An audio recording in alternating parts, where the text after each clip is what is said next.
Good morning, everyone. It is Thursday, November 13, and we have a shorter version of our Hurricane Melissa updates. Just noting that this morning at 10, we do have a cabinet meeting, and we did a very comprehensive update on Tuesday, but we did not get to do the water update and the update on or roads, and so we're going to be focused on that today in addition to the ODPEM update. With us today we have the Honorable Daryl Vaz, our Minister of Energy, Telecoms and Transportation. He's here as co-chair also of the Cabinet Subcommittee that's responsible for the relief effort. I know Onway is his co-chair, the Honorable Desmond McKenzie, who is our Minister of Local Government and Community Development. We have our new head of ODPEM, who's going to be the first person up, Commander Gayle. It's good to have you. And of course, the person responsible for water in Jamaica and much more than that, the Honorable Matthew Samuda, our Minister of Water, Environment and Climate Change, who will give you a very, very substantive update on what's happening with water. And so this morning we're going to move more quickly than usual because we do have to get to Cabinet for 10 a.m. And so first up today will be Commander Gayle giving you the update on ODPEM.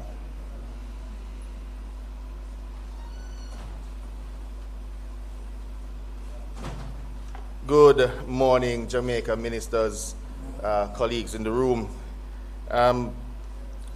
By way of impact assessment, as of November 12, Hurricane Melissa remains widespread and deeply felt across our island. We have confirmed some 45 fatalities. 9 cases are still under investigation. 13 persons have been reported missing. Our thoughts remain with their families through this difficult time. The agricultural sector has sustained some severe losses, including damage to crops, livestock, poultry, and the Ministry of Agriculture and Fisheries continues to align interventions to support recovery and food security options. Through combined efforts of the ODPEM and our partner agencies, more than 90,000 care packages have been issued and over 570,000 hot meals distributed to affected communities. The JDF is now maintaining 2 national Melissa relief warehouses for the ODPEM, with parish operational hubs in St. Elizabeth, Clarendon, Kingston, St. James. Other hubs will be set up in Trelawney, Westmoreland, and Hanover over the next 48 hours. The JDF also maintains some 22 disaster relief outposts and has completed some 207 flights to sustain air and ground logistics during the continued operations. Today, some 22 communities across St. Elizabeth, Westmoreland, and Trelawney will be serviced. With an 88% rate of confidence, recent geospatial and radar-based analytics indicate an upward trend in the number of confirmed structures impacted as the assessment moves eastward. To date, approximately 960,000 buildings have been assessed. Of this total, some 191,000 buildings, or about 20% of those assessed, have sustained damage ranging from minor to severe. Within the subset, 146,000 structures, represent some 15% of those assessed, have experienced major to severe structural damage. These include cases of extensive or roof or wall loss, and in some instances, total collapse. In the parishes of Westmoreland, St. Elizabeth, St. James, and Hanover, they continue to record the highest concentrations of damage, consistent with the storm's trajectory and the wind field data recorded during landfall. It is estimated that some 90,000 households and some 360 persons were directly impacted in these reports.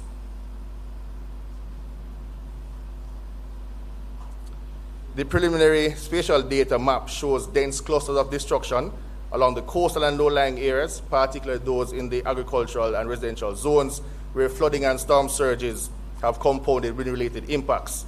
Structural damage patterns also suggest significant variation between parishes, with western parishes generally facing the brunt of the effects. The findings from the assessments are now being are now being used to inform the national framework for recovery, including the prioritization of shelter, targeted material support, and the establishment of safe housing zones. Further validation exercises are currently ongoing to refine these figures as field teams extend their coverage into central and eastern parishes over the coming weeks.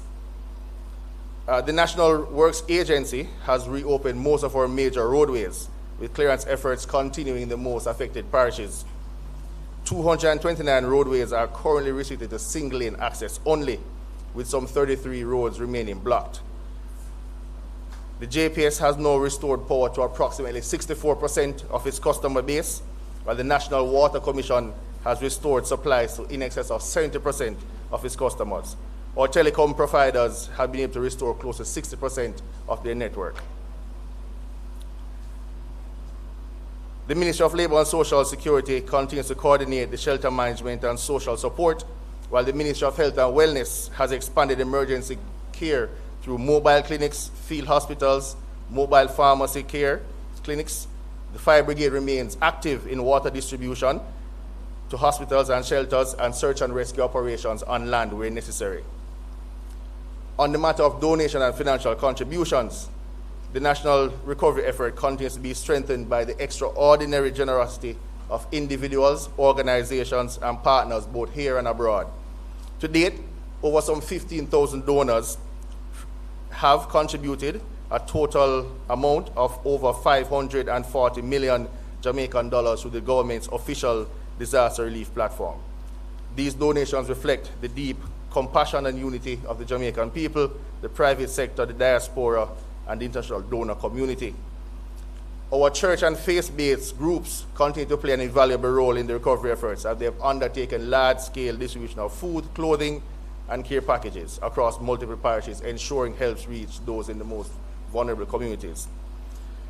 In closing, the scale of Hurricane Melissa devastation has tested our resilience, but has also revealed our unity, compassion, and strength.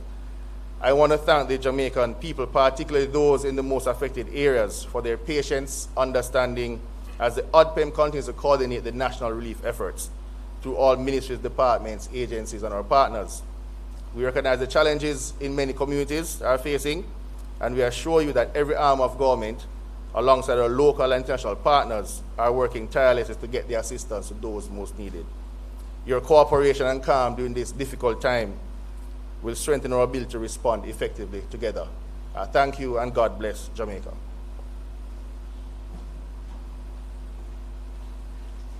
Thank you very much, Commander. And already I have a lot of questions for you from the media. So once we have all the presentations and updates, we will have the questions posed. All right, up next, we are going to have the Honorable Matthew Samuda, who is the Minister of Water, Environment, and Climate Change. Minister, is it okay for me to tell Jamaica something about you? All right, and I think it was something that was so admirable.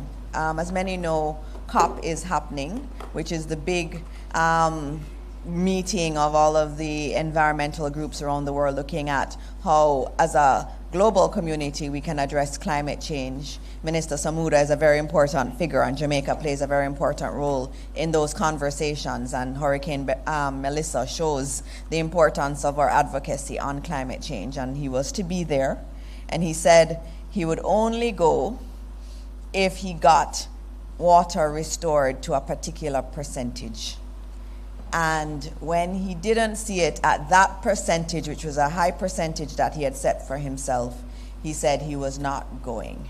And I have to say, Minister, I really admire that. I admire your commitment. This is the kind of thing that you want to see. You know, you have your targets, and if you don't hit your target, then you just have to double down on some of the things that are important but nice to do is you just cannot do them. And so, Minister, I thank you for showing that kind of leadership throughout this hurricane recovery period. Over to you now. Thank you, Minister.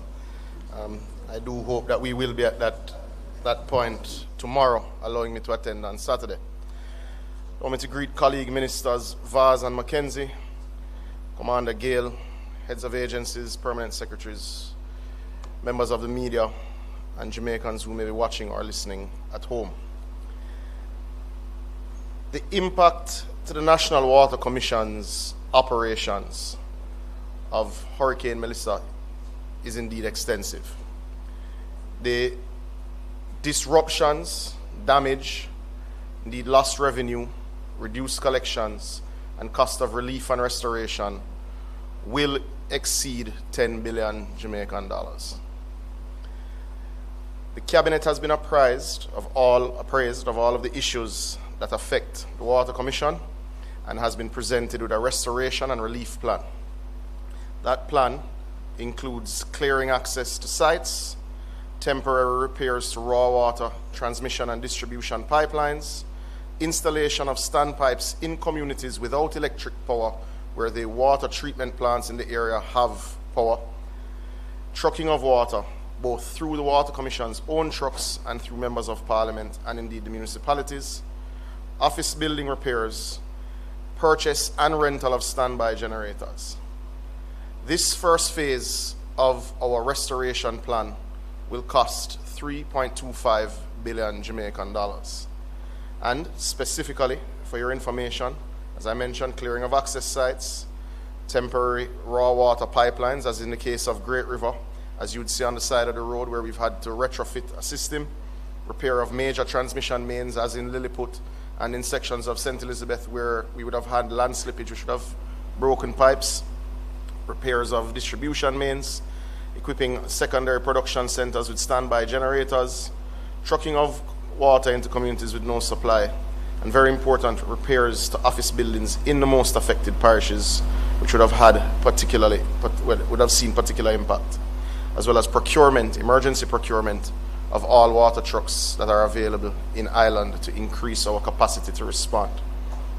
Now, over the coming 4 to 6 months, items that cannot be procured or should not be procured in an emergency way will see the benefit of a $6.95 billion restoration plan, which will have layers of resilience to ensure that as we build back particularly stronger.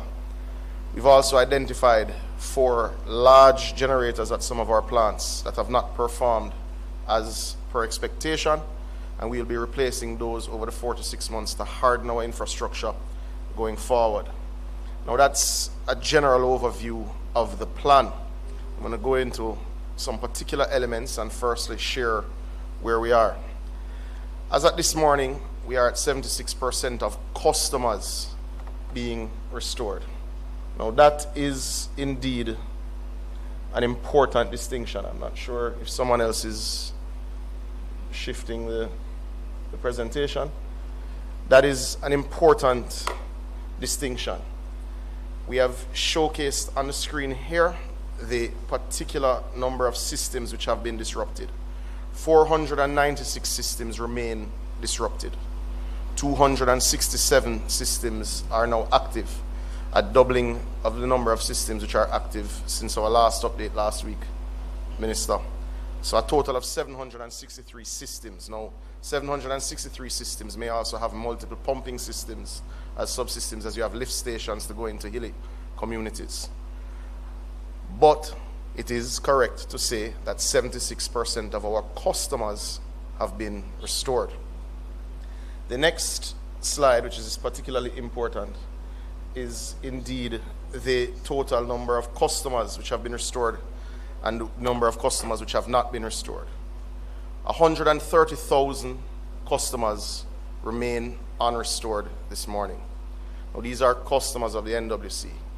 It's important that distinction is also made because the NWC supplies 78% of households in Jamaica. The next 12%, give or take, is supplied by small municipal systems, which also have their own electricity challenges, and a suite of small private systems that exist virtually in every parish, and I think that also needs to be understood. So of the 78% of households, 76% of those households, customers, businesses, 76% of those persons have restored water. Now, as a general rule, and as you look at the map which follows,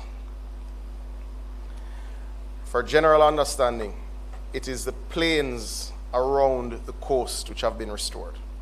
because many of those systems allow for distribution through gravity-fed distribution systems. Right, the plains. If you live in an elevated area, still awaiting power, it is unlikely that you would have water at this stage.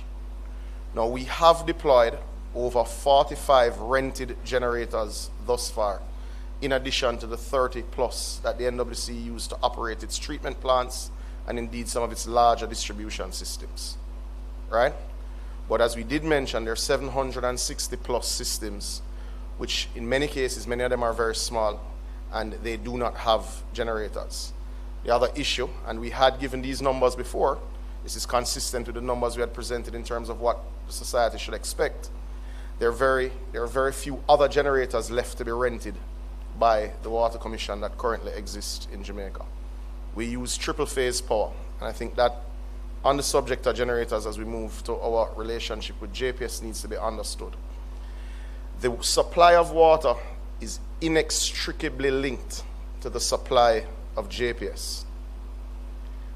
Consumers, households, and businesses should expect the restoration of water, if they are a part of the 130,000 cohort, without approximately 12 to 36 hours after JPS reconnects triple phase power in communities. Say it again so that it is widely understood, even within the Parliament and elsewhere. The supply of water is inextricably linked to the supply of power. And three-phase or triple-phase power is what we refer to. Meaning if a community gets back light, which we are happy for those communities, but the pump doesn't get three-phase power, then we're unable to energize that pump. Okay? This is something we learned and explained at great detail post-burial. This is something we learned and have been explaining since the passage of Hurricane Melissa. Now, we expect with our work with JPS, and indeed now as we continue to bring systems on, as we start to shuffle generators, we expect over the next 3 days to get to 85% of our customer base. It's important to note that through careful collaboration and partnership with JPS, we have brought on major systems like the Greater Mandeville Water System. So places like Gutters and the Pepper Wells are indeed energized and pumping. Places like White House, the plains of White House, do have water. The plains of Savlamar do have water. The plains of Black River now have water, which is something I'm happy to report, as we have energized through generator the supply from the Darling Toba well. The two major systems which continue to be impacted are actually on the north coast. The wells in Brownstown continue to wait on power. We have completed clearing of access to the production facilities at Minard. Now, this is a particularly important one. It supplies over 30,000 customers. So that would affect everything from Brownstown to Runaway Bay, going west into Discover Bay. It is an energy issue that is affecting that. The second one to be understood is indeed the production from the Martha Brae system.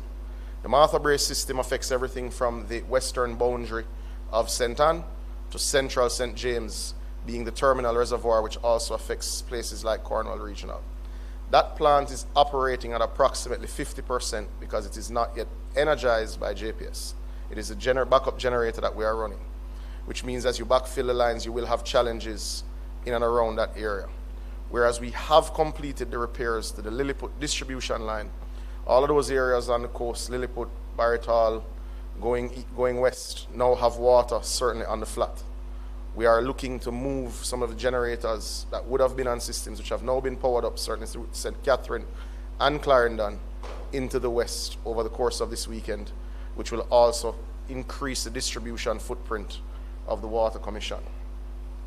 The following weeks will be marked with significant increases to trucking. The Prime Minister would have announced the allocations given to members of Parliament to allow them to do their own emergency response.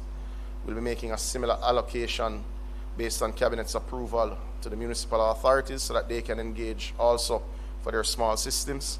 I know Minister Green made an announcement on Tuesday related to trucking for farmers through the NIC and the RADA offices, and this will be bolstered by an additional 12 trucks, which NWC expect to take possession of very early next week. This will allow us to increase our footprint of distribution where we expect no power to be restored in the short term.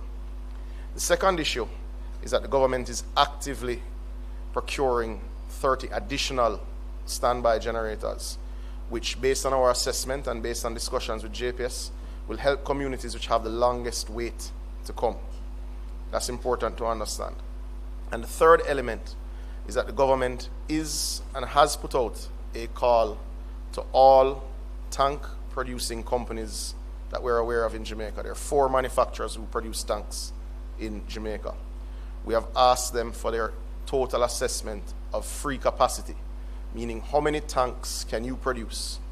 We will be procuring all of what they're able to produce by December 31st for distribution in the most affected parishes, meaning central to western Jamaica, to assist with households which have been damaged and have no access to water. So at least when the trucking comes, they have appropriate storage. That's amongst some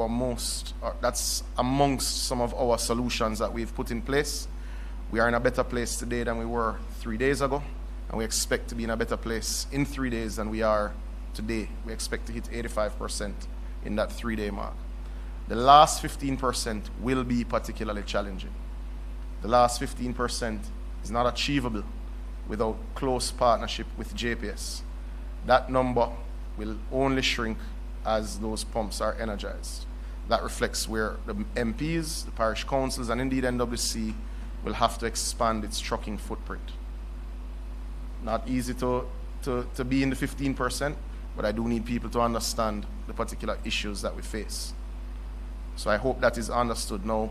Beyond that, I've had a flurry of questions related to rising groundwater levels in Content, Manchester. So I had asked Mr. Peter Clark, I'm not sure if he's Superman or how he was able to get here as quickly as he has. Peter Clark is the head of the Water Resources Authority. He is present with us here. Peter, can I just ask you to briefly come and explain what is happening in Content, Manchester and its environs?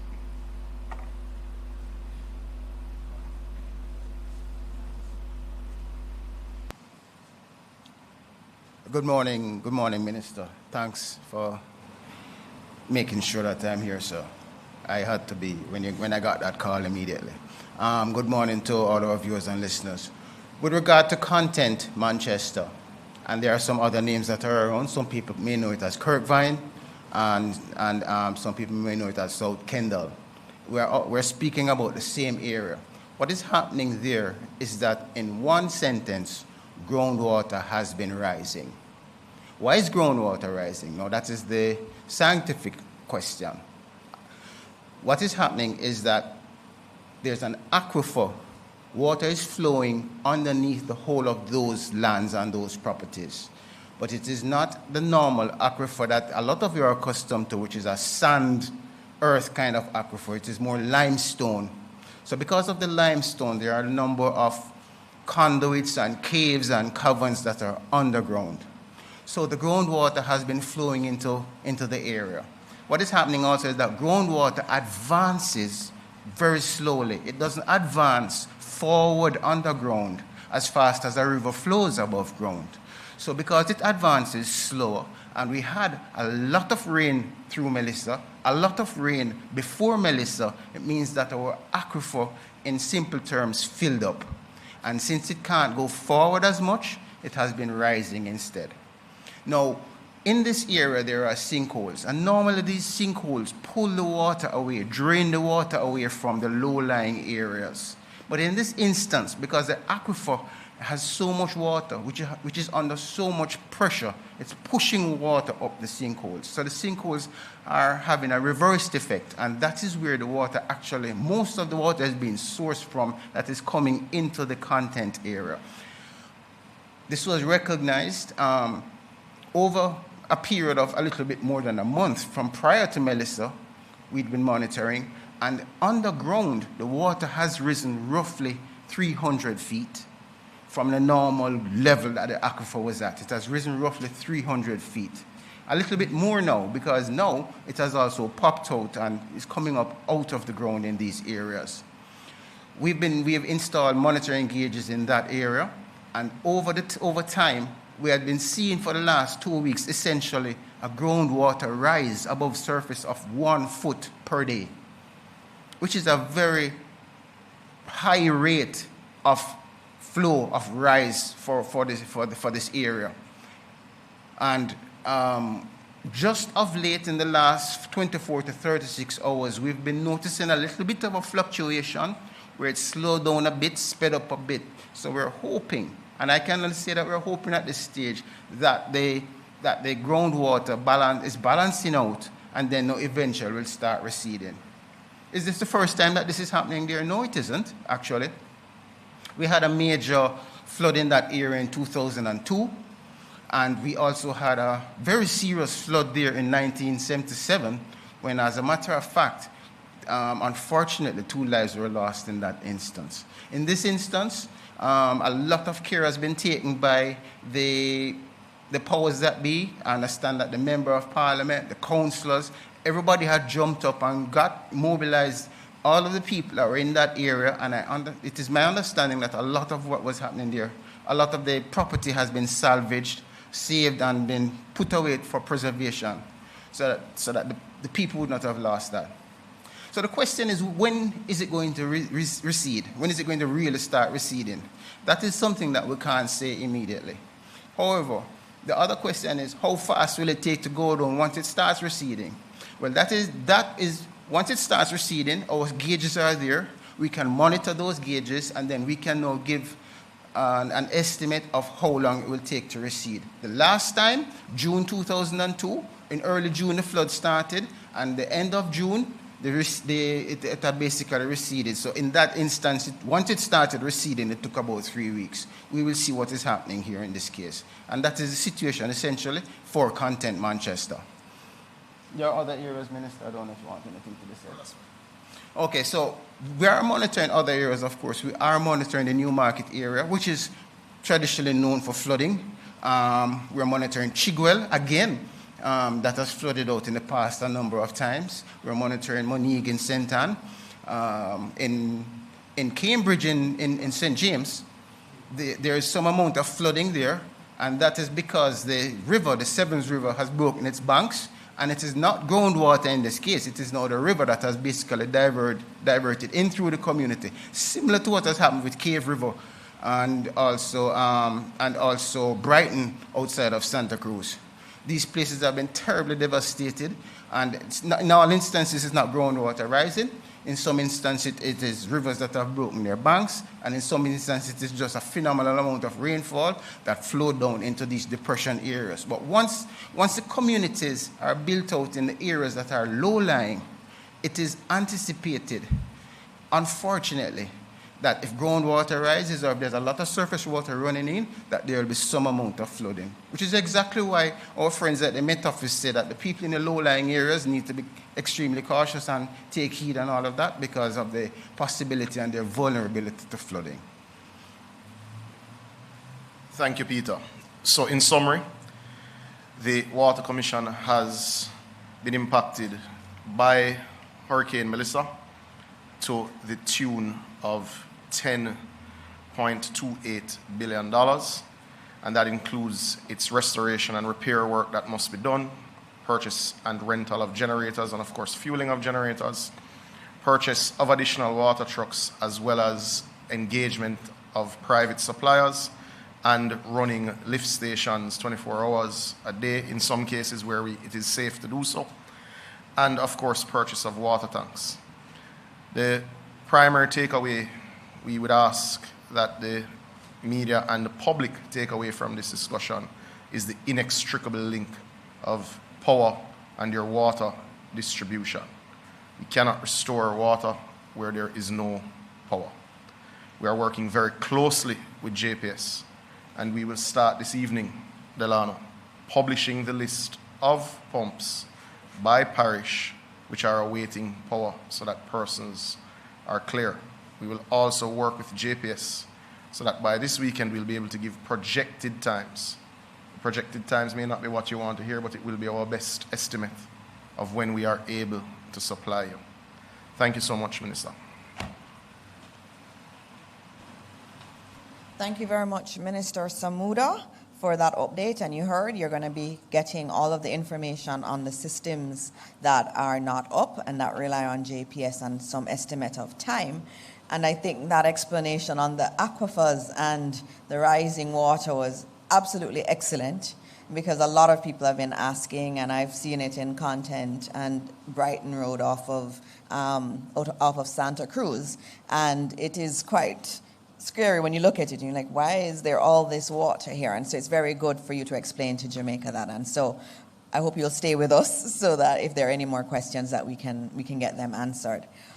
Up next, we have our minister that is responsible for roads, and after a Category 5 hurricane, you would expect that there would have been a lot of damage to our roads, a lot of blocked roads, but Minister Morgan and the NWA team have been working very hard to clear those, and so this morning he will be presenting to you on the work that has been done and work to be done, because it's not a perfect situation out there, and so there's still quite a bit of work to do.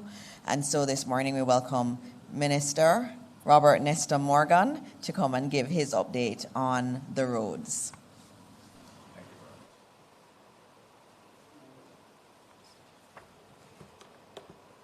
Good morning, colleagues. Awaiting on the presentation to be brought up. Morning, members of the media, and also members of the support teams.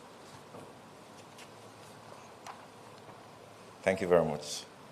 And thanks to those online. I just want to give a short presentation about some of the work that we've been doing and an update as to where we are now, as well as a preliminary outline as to the cost of Melissa to our road and drainage infrastructure. So the National Works Agency, immediately after Hurricane Melissa and even before, began a, this thing is not moving properly. Okay. So at the beginning, I want to outline the role of the National Works Agency, which is basically to provide access, support, safeguard vital assets, and monitor flood control systems. Before the hurricane, we would have expended about $400 million to prepare for it. But as many of you may realize, you cannot drain clean for a Category 5 hurricane. So we would have also pre-positioned equipment across several parishes, but some of that effort actually did not manifest itself in a positive outcome, particularly in Black River, where a lot of the equipment was essentially marooned when the storm surge cut off a section of the road where the equipment was. But in other areas, the equipment was able to be mobilized quickly. Immediately after the hurricane, we did our quick impact survey and found that 370 roads were essentially impacted, but we were able to clear most of them, about 85% of them, within 5 days. We prioritized routes that dealt with hospitals, airports, and would provide needed supplies to areas that were impacted. We also had a lot of coordination with ourselves and the ODPEM and focused on rapid clearing. Really want to give credit to the Jamaica Defense Force and also the citizens who have helped a lot in clearing some of the roads that we have that were impacted. Currently, last week we had about 61 roads that were blocked. Currently we have about 30, as you can see. The number increased from 370 the last time I presented to now it's 396 roads affected. And the issue with the disaster is that sometimes you clear a road and it becomes blocked again, as was the case in sections of St. James over the last 48 hours, where we did clear a lot of the roads in St. James, such as Adelphi, but because of heavy rains, those roads became blocked again and we had to reopen. We have 123 roads that are 2 lanes and 248 that are single lanes. And as time goes by, you will see the number of block roads being reduced. Importantly, though, we can report that only 2 roads in Westmoreland, which is essentially a center of challenge, are blocked, though we have a lot of blocked roads in places like St. Elizabeth. And we will be publishing a list of all the roads that are blocked and cleared.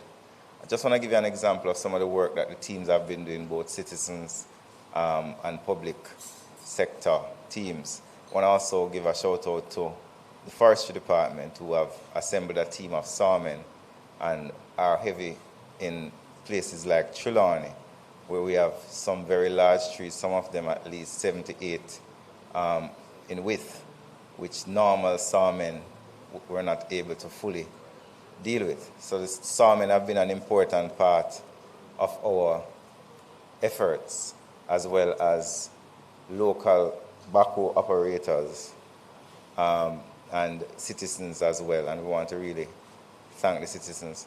What you see on your screen is an example of some of the challenges that we have faced in clearing some of the roads, especially in the hilly interior. This breakaway, when you measure it from the top all the way to the asphalt, is higher than the backhoe that is seeking to clear it. A part of the challenge with a lot of this type of landslide is that the soil is also unstable. So we have to be very cautious in how we deploy equipment and personnel into these areas, as we do not want to further cause damage or cause a loss to life. So this is just one example of some of the challenges that we have faced in trying to clear some of these landslides. We also have had to deal with a lot of bamboo, particularly in the Holland bamboo area. Bamboo is one of the more difficult type of vegetation to clear, especially when it is crushed, because it intertwines itself and it requires a lot of sawmen, a lot of cutlass men, and so on. I just want to make an announcement. Due to the curfew that has been imposed, I think we have now gotten an opportunity to do a better job in the Holland bamboo area. We did a lot of clearing in Holland bamboo, and we were able to create a corridor for people to move through, but there's still some bamboo sticking out. So we're not able to put heavy equipment there while a large portion of persons were trying to traverse to bring aid to their families and aid convoys were going through. So now that we have a curfew, we will have an opportunity to put some heavy equipment in that area. I want to also point to you some of the types of damage that we have seen, not just in the areas of St. Elizabeth and Westmoreland, but places like Southern Trelawney. When you go there, this is the type of damage you're seeing, where sometimes 50 to 60% of the road is cut off. This is typical of places like Southern Trelawney, where the hydrology and the geology is different from Northern Trelawney, which is of a different soil type. This is going to require significant investment over a medium to long term in order to build retaining walls to ensure that people are able to traverse these corridors over time. We've also seen the destruction of fordings. This fording is actually in northern Clarendon. It takes you to a place called Trouthall Pass. Now, this fording is essential as it gives access to approximately 300 residents to cross the river. This fording has been destroyed. So we have had several fordings across the island which have been destroyed, so we will have to do repairs on that. We've also seen, due to scoring, roads have been, the asphalt has been washed off the top of the roads. It has exposed water mains, and that requires a collaboration between ourselves and the National Water Commission in order to ensure that we create the facility for them to restore the water, but also do some quick remedial work. As you see here, we are putting some aggregate on the road and clearing some of the overhead damage to ensure persons have the ability to traverse these areas. Some of the key preliminary assessments that we have done, Our major highways and key bridges remain largely intact. Our pre-storm drain and gully cleaning reduced flooding in some urban areas, and we were able to rapidly open critical corridors with the coordination from local contractors and our local teams, as well as other entities such as ODPEM and the Jamaica Defense Force. But there are some weaknesses that we have identified. Secondary river roads have been severely eroded or washed out. We need to start looking at, as a part of our building for resilience, adequate slope protection, because a lot of the landslides were caused because we did not have adequate slope protection in hilly interior. And we have to look at our drainage systems as these events, even though you cannot plan for a Category 5, over time we've realized that our drains are not able to accommodate the runoff that comes from certain types of weather events that are becoming more frequent. And we also have a challenge where power and communications infrastructure along roadways were impacted. So we're working with Jamaica Public Service Company to ensure that we can help them to remove some of these power lines and poles that have fallen. In terms of strategies for the future, we're going to have to upgrade our roads and bridges using climate resilience standards and expand drainage and implement slope stabilization projects, and also strengthen our public-private partnerships for rapid response. And we're also going to have to do more rapid real-time monitoring and GIS-based risk mapping of areas that we consider vulnerable. And we're going to also have to employ resilience planning in all our infrastructure projects. The government Cabinet has decided that preliminarily we will be spending $5 billion through the National Works Agency to, 1, reopen roads, including some drain cleaning, $1 billion for road repairs, and this is just emergency road repairs, and also $2 billion for repairs to gullies, particularly the Sandy Gully, the North and South Gully and their tributaries, as well as some minor culverts, gullies, and fordings across the island. And we have received Cabinet permission to spend $5 billion on that. I want to advise, though, that while we are going to be spending $5 billion, the cost preliminarily that we have seen in terms of damage to our road infrastructure is about $35 billion. But we have not yet completed our assessments, so we expect that that figure will increase over time. And that is my update on the work that we've been doing, as well as the preliminary costing of the damage to our infrastructure. Thank you very much, Dr. Dixon. Thank you very much, Minister Morgan.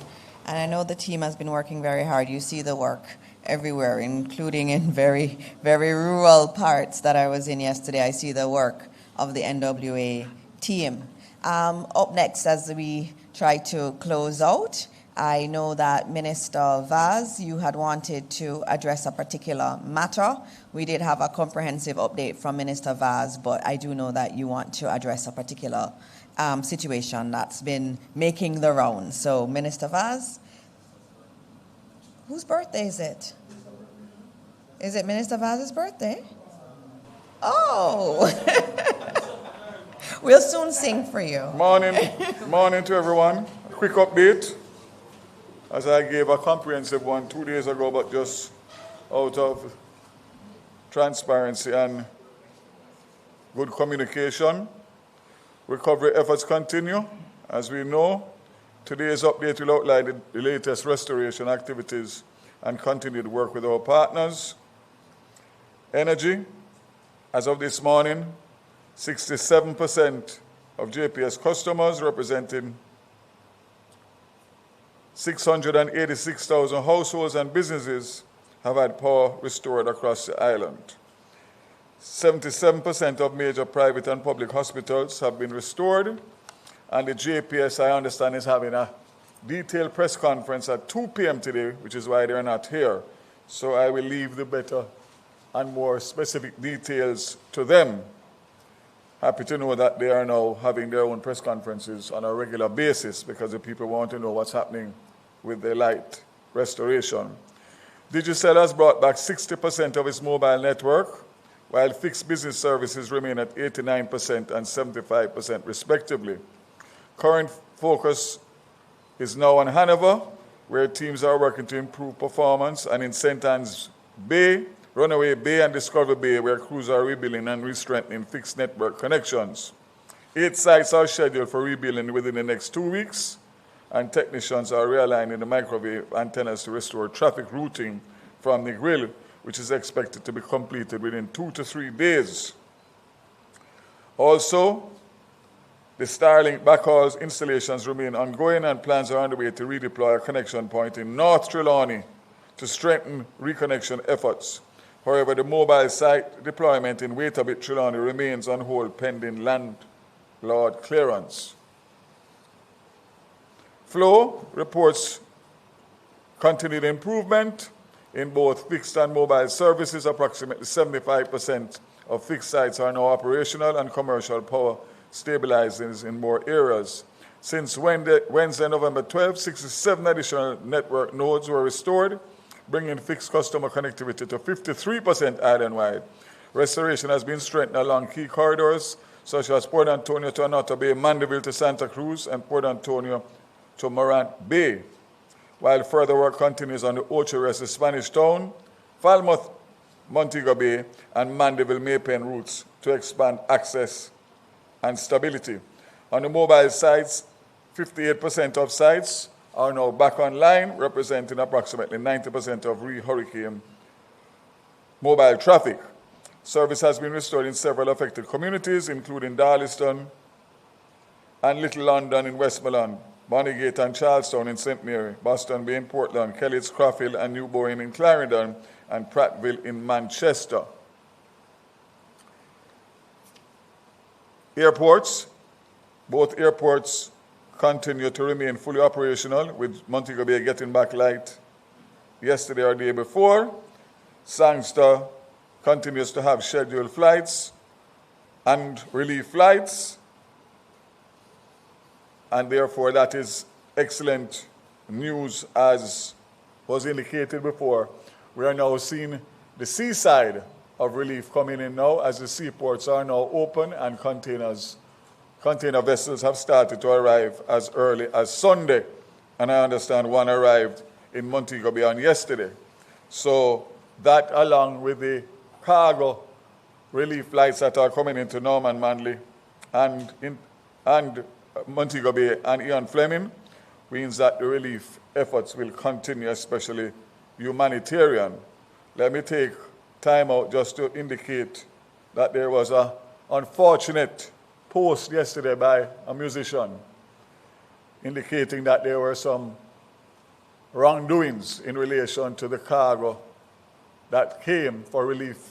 While I welcome all efforts and attempts for persons to help in small, medium, and large ways, fact of the matter is that we must have an accountable system. And I want to publicly state today, without fear of contradiction, that I did an overnight investigation, including cameras and including the custom broker who handled the shipment. And I want to make it very clear that the shipment left the airport intact as it came, fully wrapped, and everything that was there left the airport in the custody of the charitable organization. It went to a warehouse in Spanish Town, which the government has no involvement in whatsoever. So as far as what we did in terms of making sure that the goods that were meant for the people, the poor suffering people, were delivered. And I want to thank all of the airport staff that continue to work so tirelessly under the worst strain and pressure to make sure that we manage all of these cargo flights in a smooth and efficient manner. I am the first one to say that it's not perfect, because we are now overburdened with more flights than we normally expect. However, we are doing our best, and I'm going to ask for everybody to please just do what you are doing, and do so in the best interest of the people of Jamaica and do not cause mischief or nuisance, because I will be there to defend the government as long as it is on the seaside or the port side. Absolute rubbish was posted, and I say so without fear of contradiction. And anybody who wants, come to me and I will give you the evidence. We will investigate any case and every case because we want transparency and accountability. What we don't want is mischief and nuisance, and that's what was posted last night. God bless Jamaica. Thank you, Minister Vaz. That was some quick investigating, and I think there are some images on screen that are being shown as we get to the question part. So I just needed to give a couple quick updates on education. A lot of our schools are severely damaged. Over 600 of them are. Yesterday I was in Trelawney and St. James, and a lot of schools have suffered tremendous damage. Some schools just don't exist anymore. I went to one school where not one room can be used. So we're going to have to be very creative in trying to get school back. The principals are working really hard with cleanup. They've already started with members of the community. As I went around to schools yesterday, there were people from Kingston, from St. Catherine. I had football teams that were there that were working to help to clean the schools. And so the schools have started to clean up, especially in the west, but they need some more support. And so the Ministry of Education is very pleased to provide, through the Cabinet, grants to all of our schools that were affected in the West with cleanup grants. Some have more cleanup to do than others. Many have already started, and so we're just supporting that activity. The grants will be from $300,000 to $1 million, depending on how much cleanup they're doing. And so those will start going out to the schools starting tomorrow. And so I thank the team at the ministry, especially our CFO, for making sure that those funds can get to the schools as quickly as possible. In addition to that, I just wanted to note the amount of donations. ODPEM, you owe us the donations from the account, but in terms of the website and from credit card transactions, we are, as at 2:03 a.m. today, we had a total of $1.13 million deposited or contributed, and also 55.850 million Jamaican dollars in donations there. On the website, the Support Jamaica website, there's also a new feature that was launched today, and that is a new streamlined relief shipment portal on Support Jamaica. And this will enable anyone sending humanitarian aid to Jamaica through ODPEM to complete all the required forms in one place. You have to do an ODPEM form, you have to do a civil aviation form. We're putting them all together. So whether you're consigning goods by air or sea, the portal captures donor details, invoice and packing lists, etc. that's needed by ODPEM. And customs will also have their documentation there that will be given in that one place, and then also the information needed by the Civil Aviation Authority or the Maritime Authority of Jamaica will be all there. So we're consolidating, we're making the process a lot more efficient so that you don't have to go to multiple places and fill out multiple forms. So that's a new feature on the site, and we'll be working with donors who want to send things to Jamaica to use that portal to make their lives so much more easy. Back to schools, I should have noted 665 schools are opened as at yesterday. So we're getting the numbers up. In the West, we have a lot of challenges in the West, but we are working through those, and we're hoping that within the next 2 weeks, at least all students who have external exams, whether it's CSEC, CAPE, or PEP, will be back. So we're prioritizing those students in the West. It will take some time to rebuild schools, but we do need to get those particular students out as quickly as we can while we look at our temporary structures. I think those are all the updates. I will go to the questions for those who are here first, and then I have some that were sent in online. All right, microphone here.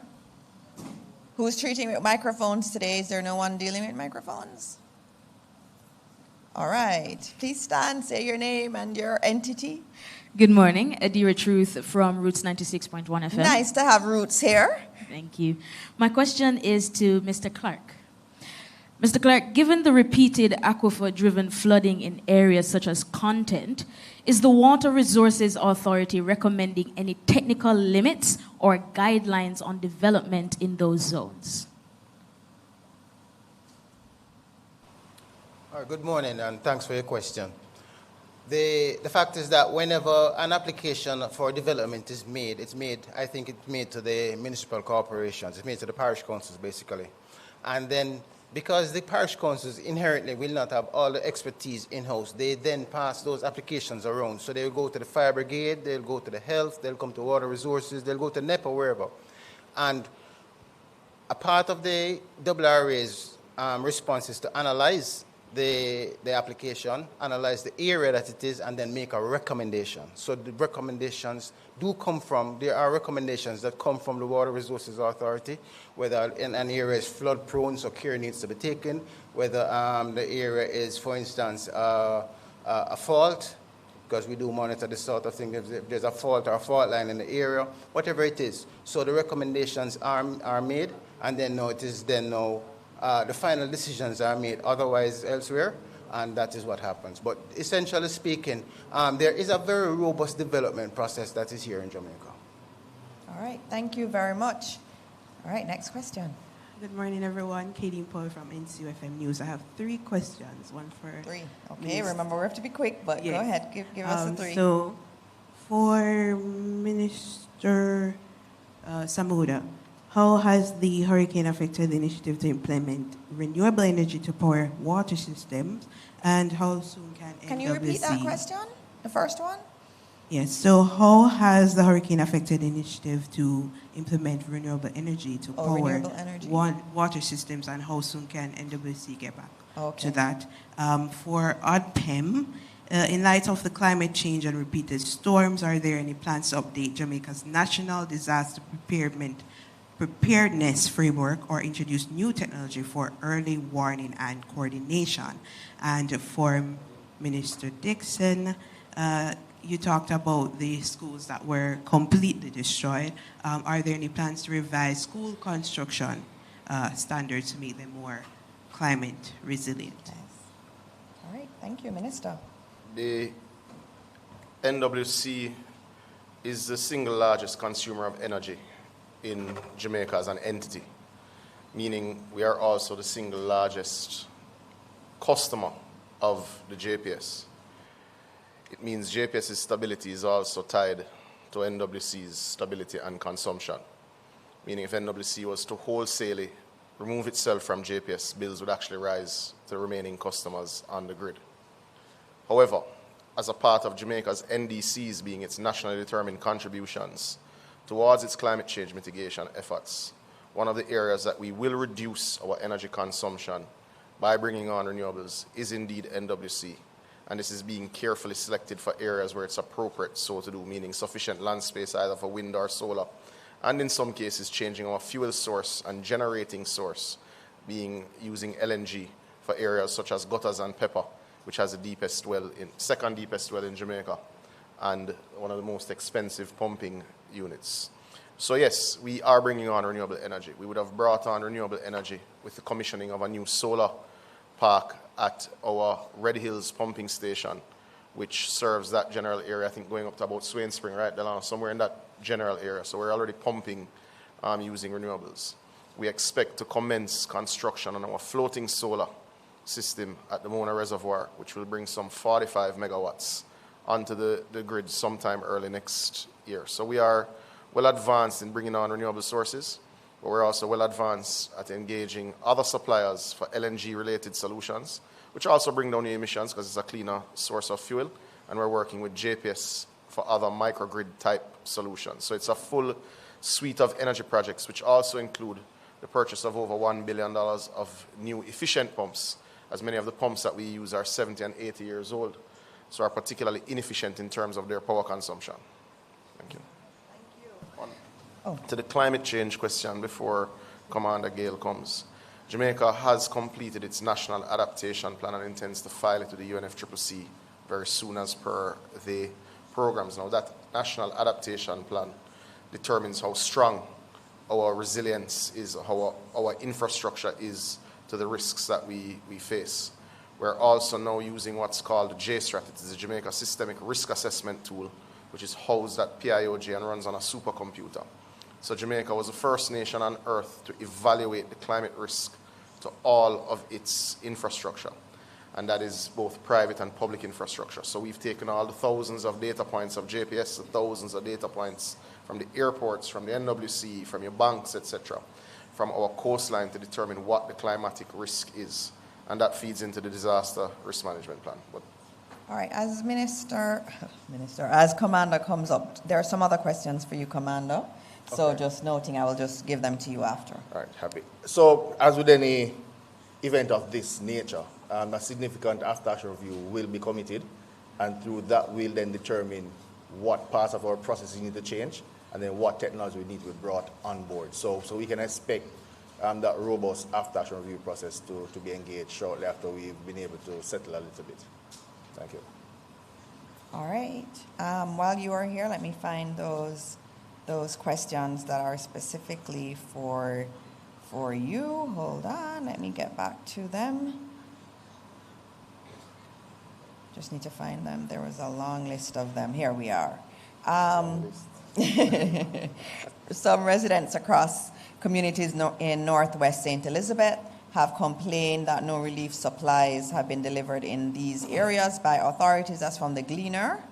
The other one is, are there areas that are still marooned? And then the next one is, as far as you're aware, are there uncollected bodies in any community impacted by the hurricane? So Northwest St. Elizabeth, marooned, and unclaimed bodies. All right, so I'm not tracking that we have not been able to reach all communities, but I will relook at the distribution plan to ensure that we get very, very granular.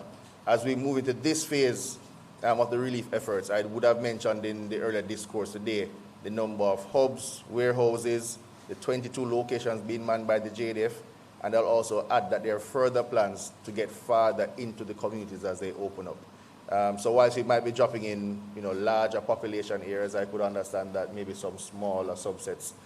So we look at that. At the moment, there are no maroon communities as described on Tuesday, i.e. communities where there is no vehicular access. I'm tracking at the moment that we have access to all communities, and I'm not tracking any reports of any uncollected bodies at the moment.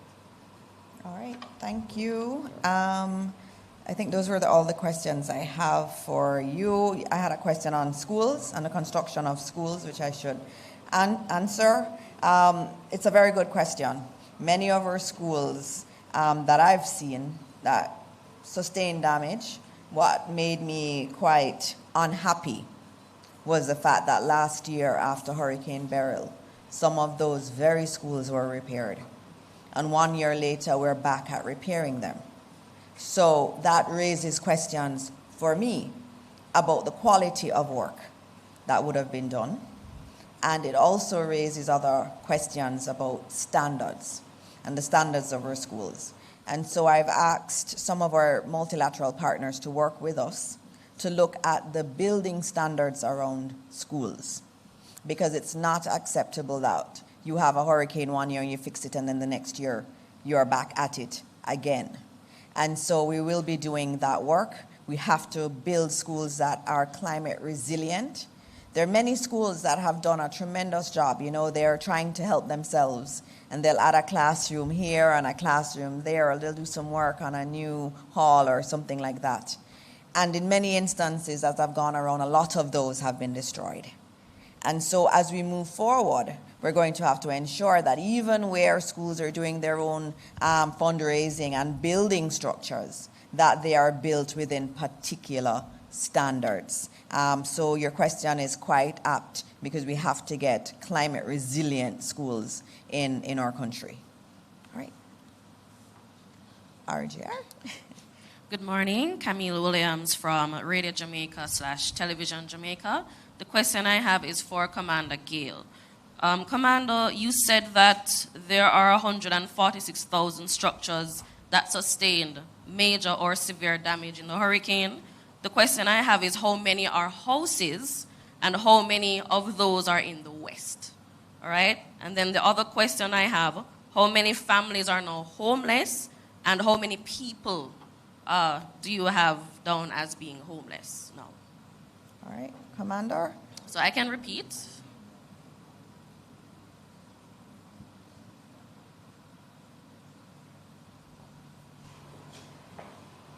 So I did mention about 146,000 structures having assessed to have major to severe damage. We're still going through the process now of delineating which were businesses, which were homes. As you can appreciate, this was done through geospatial data. So that has to be parsed and verified on the ground. But I'll ask the team, they have started looking into it. I'm tracking, however, just about 90,000 households affected and 360 persons impacted in terms of the persons. 360 or 360K? 360K, sorry. I did make that mistake on Tuesday as well. And then also the numbers of buildings. I think you gave the wrong number. Yeah, I did say 130 yes. on Tuesday, so I meant 130,000. Thank you. So indicated here the 146,000. In terms of numbers of homeless, that is still being assessed. And I believe Minister has some fresh information. Okay, we'll get that number for you. But as I mentioned before, in shelters, just about 1,400 persons in shelters as of today. All right. I have one here for you too, since you are here. Between you or Minister McKenzie, you could answer this, and this is from the Gleaner. There's a question about number of disabled persons in shelters as well as infants. Do we have those numbers? And if you don't, can you provide that to the Gleaner, please? Sure, come, Minister. Good morning, everybody. I don't want to give the information which is incomplete. We have just completed the assessment. I just received the information, and I want to be sure before we put this information out. So this information will be provided as soon as we have gone through and have verified all the information that is presented here. So we have it, we have an idea what the numbers are, but as I said before, we want to be precise when we give the numbers. All right, so all those questions that were asked that you didn't get your precise numbers, we will work with Minister McKenzie and ODPEM and send them to you directly.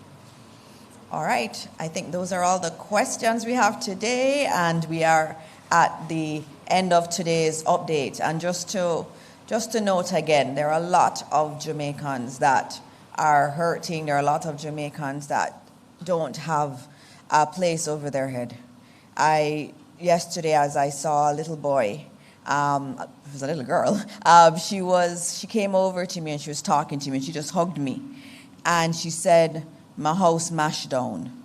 And she said it several times to me.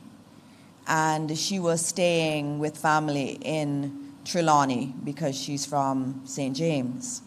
And there are a lot of children, a lot of adults who are going through a lot of trauma right now. And you feel it heavy in Jamaica. But we just have to do what we can to support everyone. Things aren't perfect.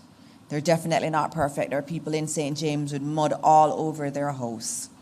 There are other places that are worried about the rain. I was at Cornwall College yesterday, and one of the young teenagers, very tall and handsome, said the night before, when they heard the rain and the wind, they thought the hurricane had come again. There is a lot of trauma out there, and we just do what we can as government, as people, to support everybody who is hurting. And I thank all of the volunteers that have been going all over Jamaica and supporting these communities that need their support. Every time you take goods to them, or you take any building supplies to them, or you show up with prayers, it means something. And so thank you to all of Jamaica. We have to continue doing this work. It's a long slog ahead. And so we pray for everybody who's been affected and all those who are helping, and we continue to pray for for Jamaica, land we love. Thank you very much.